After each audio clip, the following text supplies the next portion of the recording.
राजनीतिक ज़मीन मजबूत करने में जुटे असदुद्दीन ओवैसी से दिल्ली में एक मशहूर चैनल की पत्रकार ने एक सवाल किया और सवाल वाकई काबिल तारीफ़ था, लेकिन ओवैसी ने जिस तरह से सवाल का जवाब दिया वो भी बड़ी बेबाकी कही जाएगी। सवाल ये था कि आपकी जनसभाओं में खूब वाहवाही होती है, भीड़ जुटती है, असदुद्दीन ओवैसी जिंदाबाद के नारे लगते हैं, आपको देखने के लिए सुनने के लिए मुसलमानों की भीड़ जुट जाती है, लेकिन जब चुनाव का वक्त आता है तो आपको वोट नहीं मिलता, वोट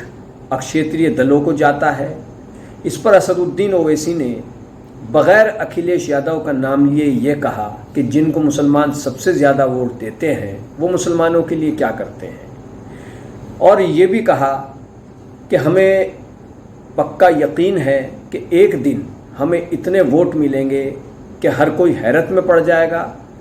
हम जिस तरह से मेहनत कर रहे हैं उसमें देर सवेर हो सकती है, मगर हमें कामयाबी ज़रूर मिलेगी, ऐसा ओवैसी ने कहा।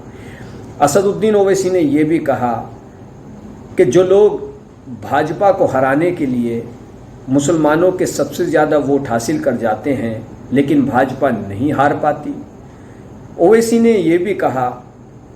कि भाजपा को हराने की जिम्मेदारी एक समुदाय पर नहीं डाली जा सकती, आखिर ये कब तक चलता रहेगा, और जहाँ तक हमें वोट ना मिलने की बात है तो हो सकता है कि हमें वोट ना मिल रहा हो, अभी हम मेहनत कर रहे हैं, मगर एक दिन ज़रूर आएगा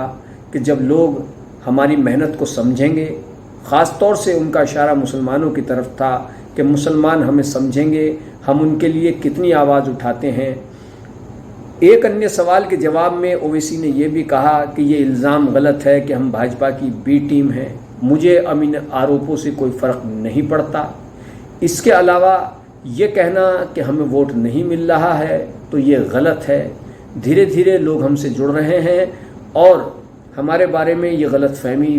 है कि हम सिर्फ मुसलमानों की बात करते हैं, बल्कि हम हर उसकी बात करते हैं जो किसी जुल्म का, किसी नाइंसाफ़ी का शिकार है, और हम उसकी बात करते रहेंगे। हम बाबा साहब के संविधान की बात करते हैं और करते रहेंगे।